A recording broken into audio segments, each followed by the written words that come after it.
My name is Louise Bourgeois.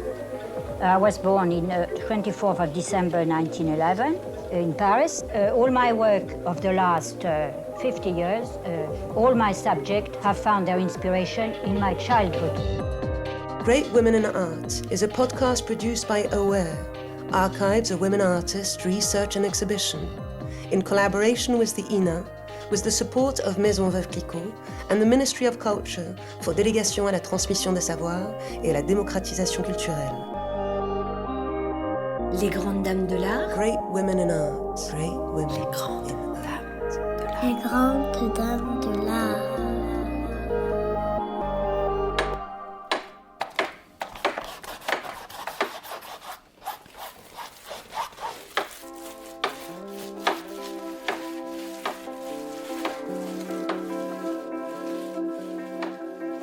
The podcast Les Grandes Dames de l'Art gives a voice to the women artists of the 20th century.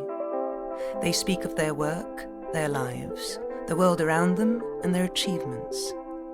Let's go in search of their presence, their secrets.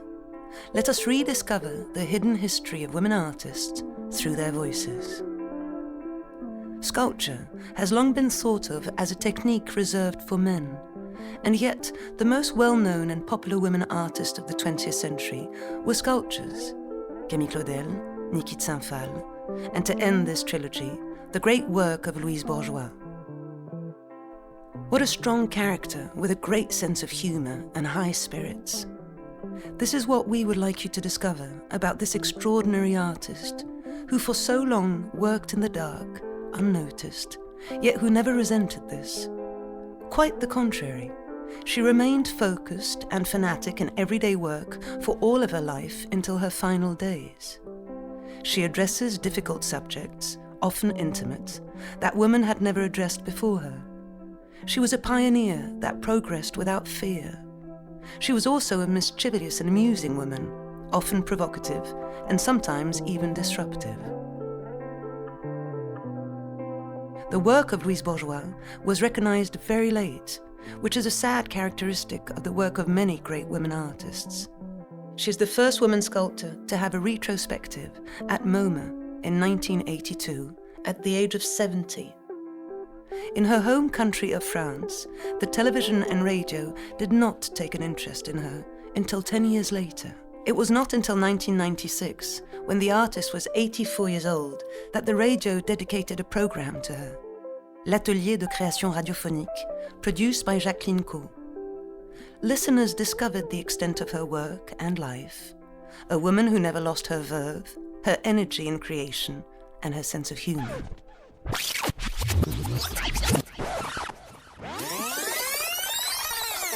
L'imperfection, c'est ce qui vous fait marcher. Imperfection is what keeps you going. I will work on a piece over and over again until it's perfect. Imperfection is a driver. That's why I make series. For example, what you see there at the back of the studio, the Art of Hysteria. I made a dozen of those because I could not achieve what I wanted. And it is that sense of imperfection that keeps me going. I won't give up, right? I'm relentless. Yes. I don't get tired of things. When I have a subject, it keeps coming back forever. It's like weaving, you start weaving, then you undo your work, and you start all over again and again, then it's not perfect, so you undo it. At the end of the 19th century, Professor and Doctor of Internal Medicine at La Salpêtrière, Jean-Martin Charcot, stated that hysteria, an exclusively female illness, was not only organic, but also a psychological mechanism. He invited his hysterical patients to show their turmoil in almost public sessions that became a form of spectacle. This revolted Louise Bourgeois, who put forth a male version of hysteria by asking her assistant, Jerry Gorovoy, to pose for one of her well-renowned sculptures, L'Arc de l'Hystérie, in which the convulsing body is that of a man. The whole story about Charcot is very interesting. But, in fact, many men are hysterical. I'm interested in Charcot from a feminist point of view. The subject of the art of hysteria runs through my work and keeps coming back. Some people with bad eyesight do not see it's a man. The fact is that it's a man. Indeed, Jerry, who is here, his body was molded, and it's him there. Just take a closer look. The artist underwent psychoanalysis for more than 30 years, intensively from the 1950s to the mid-1960s, and then more occasionally. It was a subject that she addressed in both free and complex manner. She was wary of Freud's thinking, recognizing the importance of the subconscious, but also fearing that it could make what she called the need to create images disappear. Psychoanalysis requires some effort, but it's beneficial. Psychoanalysis never hurt anyone. Some people say that when artists go into therapy, they stop being creative, but this is not true. It's just the opposite. Psychoanalysis opens up your vision of things, but it doesn't go deep enough. The hardship of losing her husband, art historian Robert Goldwater, in 1973, led Louise Bourgeois to a new step in her psychoanalysis, to which she gave a colourful name, eventually used as the title of an artwork, Destruction of the Father. She referred to the strained relationship she had with her father, as well as the latent violence between her parents. À l'heure du dîner, pendant le repas, pendant le dîner, during dinner, my mother would see a certain tension, some annoyance on my father's face.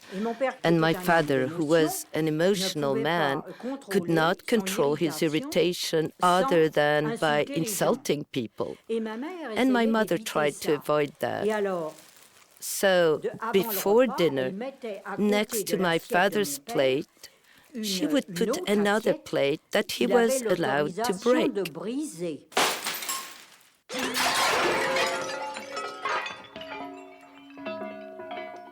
My father lived in our house with his mistress under the same roof as my mother.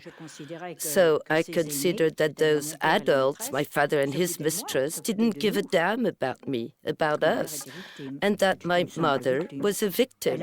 She had her own reasons not to rebel, but her reasons were not our reasons. Her reasons were not shared by my sister and my brother. Her mother, whom she considered as her best friend, died in 1932, when she was only 20 years of age. My mother had very progressive political ideas. She was a liberal. And one day she told me, "Don't you ever touch the thread and the needle." It meant, you will never be a factory worker. I don't want my daughter to become a worker. That means that female workers particularly were badly exploited, so I never touched the needle. Instead, I went for charcoal and drawing. She encouraged me to go to high school and get an education. My father was against education for girls, like Balzac, all those men. He was against education for girls, while my mother would say, "Don't waste your time embroidering, it's silly, never touch a needle, go to school, get some education." She was a feminist. Following the advice of her mother, Louise Bourgeois studied. She enrolled at the Sorbonne for a semester of mathematics. She studied there for a year before learning art in the mid-30s in various artist studios in Montparnasse and Montmartre, as well as at Les Beaux-Arts School of Paris. She spent time with artists from the École de Paris, the Surrealistes, and all of the Bohemian Parisians. For me, it was an opportunity to go everywhere. I had all this rage in me from my family, and I was eager to explore everything. I was driven by phenomenal curiosity, so I would go from one art class to another to learn. You might say, where did you get money from to pay for your classes? Because my father was rather stingy. Well, here is the trick. My father loved the English, particularly English women, and he loved the English language.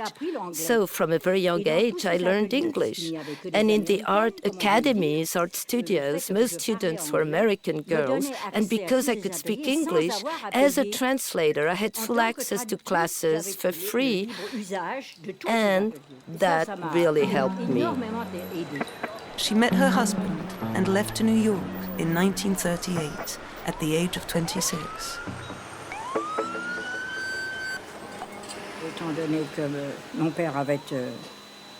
Well, since my father kept having mistresses, I was delighted to leave home. I was delighted to escape a very difficult family situation. And even though I suffered from depression in America, I've never regretted coming here.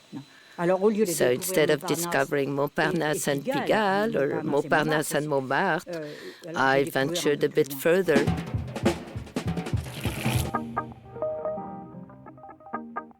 After having moved to New York, Louise Bourgeois moved to various different studios throughout her life. First working from home, in a disturbing mix between family and the life of an artist, she left in 1980 at the age of 69 to find her own space, an old clothing factory far from her home. The studio space was an essential subject for the artist, as she long suffered from the lack of space to the point of being obliged to work on the roof of her building, in the only tranquil corner of her home. Les œuvres d'art sont beaucoup plus belles. Works of art are much more beautiful and much more meaningful in the artist's studio than they are in museums. This is very important. The ideal spot for a work of art is the place where it was created. No museum in the world can surpass the beauty of a piece that is left where it was made. That's it.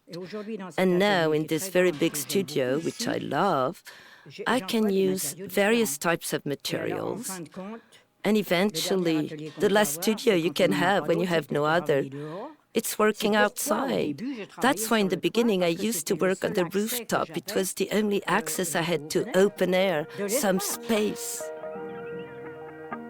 In 1999, on the long-running program Histoire d'Utopie on France Culture produced by Monette Berthomier, Louise Bourgeois commented on her works and her memoirs for more than 4 hours. At 87 years old, she was still producing new works. She notably discussed one of her most emblematic monumental sculpture series of spiders entitled Maman, that we often see in front of or inside important museums.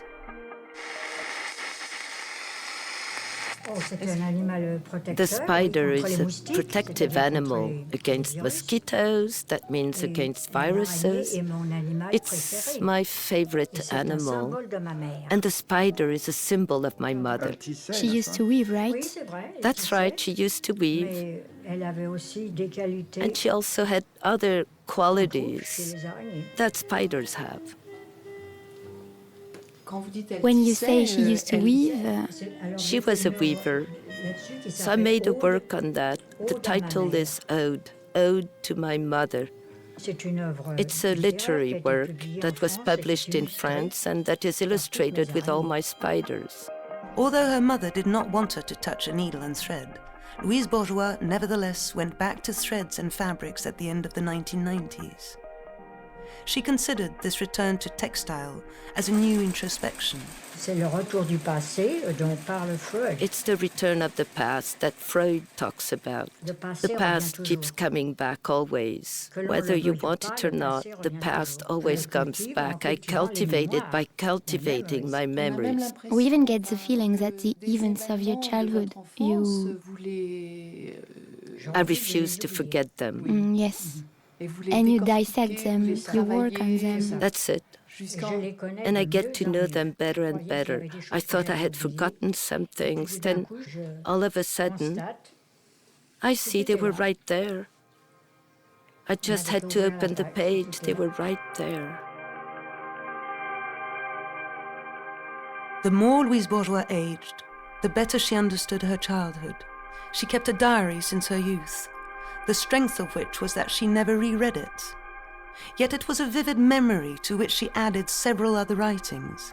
It was the diary of her psychoanalysis, but also of poems, rhythms, and songs. Writing had an important place in her life. In her writing, we find her radicality, her tenacity, and her sense of humour. In the very amusing composition Hôte from 1995, the artist mocked the inferiority of the female gender in the French language. She invented words when need be, twisted language, and mixed it as if it were a material that she sculpted. This 83-year-old woman truly did not take herself too seriously. Est une anglotte.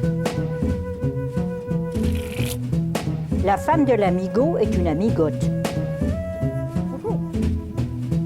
Avec son pote, elle dansote.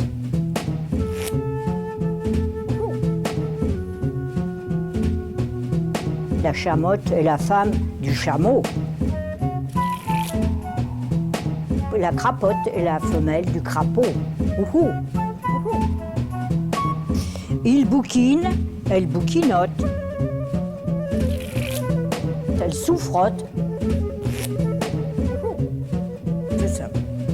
C'est ça, c'est ça. Pour son pote, elle est idiote. Il joue à la bourse, puis elle boursicote. Il cuisine, et puis elle popote.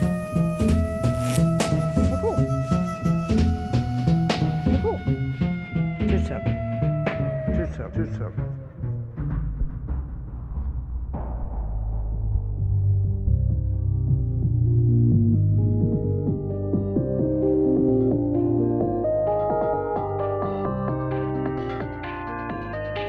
Coordinated by Mathilde Croix and the Aware team.